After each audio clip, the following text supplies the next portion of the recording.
Anger rising over the fatal shooting of a black man in El Cajon after police release what he was actually holding in his hand at the time he was shot. Plus, Cathedral City moving forward with new vacation rental policies in that city and a new DUI law that could make roads a whole lot safer. First in the Coachella Valley, you're watching KMIR-TV Palm Springs, where the news comes first. KMIR News starts now. Good Thursday morning to you. I'm Dan Ball. Thank you so much for joining us. Let's get right to the weather here quick with Samantha before we get to our headlines. How are you this morning? I'm great, Dan. Good morning to you, too, and good morning to all our viewers that are waking up with us this morning. It's going to be a fabulous day. Less clouds for us to start the day and all the way through the rest of the weekend, which, of course, the weekend never too early to talk about. 72 degrees right now, temperature highs right around 98, so we're getting back to average around here. The last couple of days have been cooler. Now we're getting more sunshine, and we're warming up again and drying up. Dan. All righty, thank you very much. Happening overnight, protesters continue to take to the streets angry over the fatal shooting of a black man in El Cajon after learning that what he was pointing at officers was not a gun. Community angry over the officer-involved shooting death of Alfred Alongo, who police say pointed a vape device at officers before being shot dead earlier this week. Police said that he was acting erratically and did not follow orders to put his hands in the air. Protesters now demanding police release video of the shooting since only a still of the video was released. Now to a video just released by Los Angeles police showing a man kidnapping a convenience clerk. Take a look right here. You can actually see him grabbing and then dragging her out of the store. Look at this. Then forcing her inside of a car. Police say he then took her to a cemetery where she was finally able to escape. The man has been identified as 29-year-old Jose Caro. He was arrested following a short pursuit and crash last night. Police say that Caro had been stalking the woman for some time, actually tried to persuade her into a relationship. When that didn't work, he ended up kidnapping her. A British man who traveled to Palm Springs to engage in sex with children will now spend 13 years in prison. 70-year-old Paul Wilkins pled guilty in court yesterday to a child sex case involving two brothers who were ages 10 and 12. He admitted to traveling from the UK to Palm Springs to engage in sexual conduct, attempting to solicit a boy for sex in exchange for a $250 rental apartment and possessing child pornography. Wilkins will be formally sentenced, we're told, on January 11th. Police have now identified the two people arrested following a drug-related search warrant in Thousand Palms. We showed you this and told you about it as it was breaking on the show right here yesterday morning. 42-year-old Renee Messamore and 33-year-old Daniel Valdez, both of Thousand Palms, now facing multiple charges, including animal cruelty and an active felony warrant. Riverside County SWAT teams served that warrant yesterday, shortly before 5 a.m. at the home on Roseview Lane. Hundreds of rounds of ammunition and items related to drug sales, police say, were found on that home. Deputies also located 3 dogs who were in need of immediate care. A third person was cited and released for some misdemeanor warrants. Police say the investigation began there months ago. 2 men involved in stealing a car and other property in Palm Springs now facing charges. Police allege that 37-year-old Ernest Castaneda and 33-year-old Ryan Robinson were arrested yesterday afternoon. They say that Castaneda had allegedly stolen a vehicle that was taken on Monday. Also had a tablet in the vehicle that was stolen as well. He's now facing stolen vehicle and stolen property charges. Meanwhile, Robbins, he was cited and released for possessing a controlled substance and also narcotic paraphernalia. 2 men now facing charges following an undercover sting in Palm Springs. Officers conducted the operation as an effort to combat the recent bike thefts there in and around Sunrise Park, Smoke Tree area, and downtown.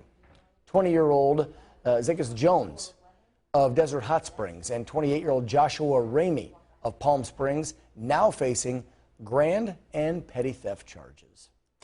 All right, new this morning, Cathedral City council members moving forward with an ordinance that will change the city's current vacation rental policies.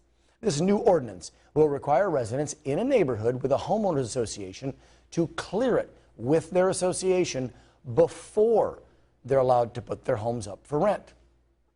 It will also institute fines on those who violate the new policy. The decision came during a late meeting last night in a 5-0 vote. Drunk driving offenders will now have to install ignition interlock devices on their cars. This under a new law signed by Governor Jerry Brown. The new law designed to prevent them from driving while intoxicated by connecting the devices to a breathalyzer, which then determines whether the driver is drunk, which will prevent them from starting their car. The law will go into effect in January 2019. All right, let's get a quick check of the forecast and traffic out there. Samara in her weather center. Hello. Yes, good morning, everyone. So we're starting our morning off very nice and cool. Temperatures right now at 72 degrees, but we wanted to show you an hour-by-hour forecast for the next 12 hours, what your day is going to be looking like. So we're going to start off nice and cool and that slow little warm-up. Back to the 90s we go. And now turning over to traffic to help you out with your traffic and what's cracking on the roadways. We are looking at traffic conditions across the desert. You can see here very nice and quiet. But earlier this morning we did quickly want to mention there might be a few delays. This is headed towards Desert Center. There was a report of a big rig accident a couple of hours ago. Now that big rig accident is slowly clearing, and you can see conditions regarding when it comes to traffic clear now, but again there might be a few rescue crews still out there. Again, this is going to be on the 10 eastbound headed towards Desert Center. And if you'd like to contribute to our traffic reports, go ahead and download the Waze app. Dan? All righty, thank you, Samara. Appreciate that. We are seeing an upward trend in crime in several Valley cities. This is according to new FBI statistics that were just released this week. Local law enforcement officials say that recent laws are to blame. Our KMIR's Angela Monroe has more on this story today. As the population is increasing in the Coachella Valley, often so does crime. We have more events in the city of Palm Springs than any other city. We have an international airport, more visitors come here, a downtown district. There's a lot of factors that come into play. Here's a look at the FBI statistics. Palm Springs had the highest amount of property crimes, followed by Palm Desert, then Indio. Police say recent laws may be to blame. Prop 47 certainly hasn't helped us. Reducing penalties, requiring elements for felonies now on misdemeanor. Yeah, drug use is a misdemeanor now rather than a felony, and I can't help but think that that has somehow impacted the property crime ratios. Remembering that Indio has the largest population, they have the highest violent crime rate, followed by Palm Springs, then Desert Hot Springs. However, in several cities, including Palm Springs and Coachella, violent crime is down from 2014. We spent a lot of money on a few major initiatives. One of those was the gang injunction that occurred last year. We've been working on it for over a year before that, and I think it's been bearing fruit in terms of dealing with some of our most vicious predators. In Palm Springs, 4 detectives are assigned to property crimes, and they're working on several programs on the streets using bait. We put GPS devices in bicycles and computers and purses in places we know that we have a lot of crime, which have contributed to our success in arrests. This year alone, year to date, we're up about 80 arrests compared to last year. I'm Angela Monroe, KMIR News. Time now is 9 minutes past the hour. Straight ahead. A teen goes to an elementary school in South Carolina and shoots 2 students and 1 teacher. A boy now in critical condition, the very latest. We return. The Honda Take Home a CR-V sales event is here with incredible deals. Loaded with standard features like Pandora compatibility, a multi-angle rear view camera, and plenty of cargo space. It's no wonder the CR-V was named Kelley Blue Book's KBB.com Best Buy for 2016. Hurry into the Honda Take Home a CR-V sales event and get a great deal today. Helping veterans who served America. That's one of Dr. Raul Ruiz's top priorities as our congressman. When I had trouble getting my veterans disability payments, Dr. Ruiz was the only person who helped. When my scooter broke, Dr. Ruiz helped me get a new one. He protected my independence. Congressman Ruiz helped me get the medals I earned in Vietnam. I'm Raul Ruiz, and I approve this message because our vets served us, and now it's our turn to serve them.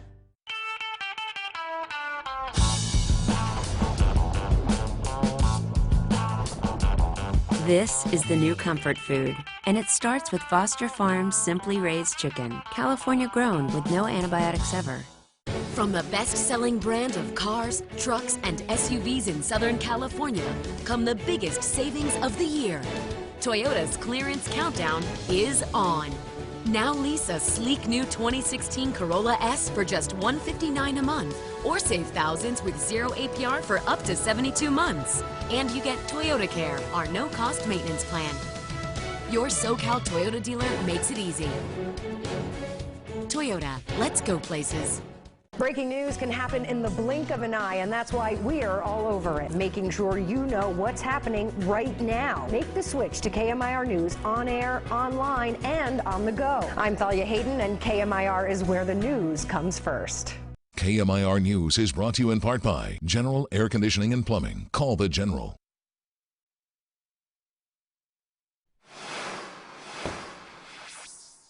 Welcome back. Let's take a look around the nation now. One boy in critical condition this morning in South Carolina after a teen shoots and kills his father, then goes to a nearby elementary school, opening fire there, injuring 2 students and a teacher.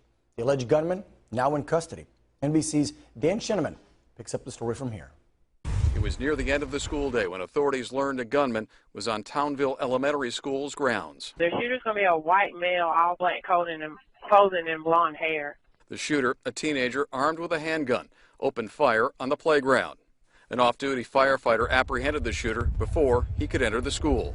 And he engaged the suspect, and at that point took him down, and then law enforcement was quickly behind him. The entire incident over about 15 minutes after the initial call.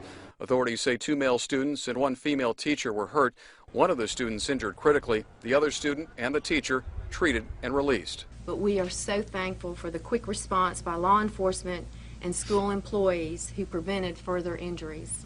A short time after the school shooting, authorities received another call. About 2 miles away, a man dead from a gunshot wound. The suspected school shooter's father. We believe at this time that it is connected to the incident at Townville. Students at the school were taken to a nearby church where they were reunited with parents. I thank God it wasn't mine, but I feel so bad for them. Investigators don't know the shooter's motive. The school has canceled classes for the remainder of the week while this small town tries to make sense of something that appears senseless. Dan Scheneman, NBC News. Body cam video just released by police shows the night that 2 Louisiana police officers shot and killed a 6-year-old boy. We want to show you a little bit of this video they released.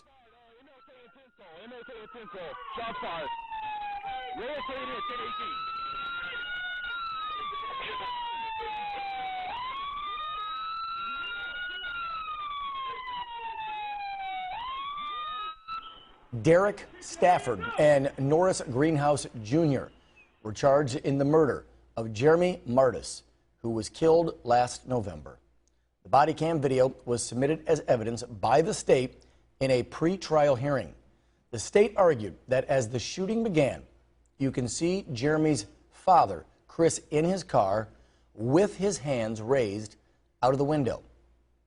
According to the lead detective on the investigation, the little boy was hit 5 times. His father was wounded but survived. The trial for Stafford is set for November 28th, and Greenhouse is set for March 13th of next year. All right, happening later today, the Wells Fargo CEO will face another round of questioning at a hearing before the House Financial Services Committee.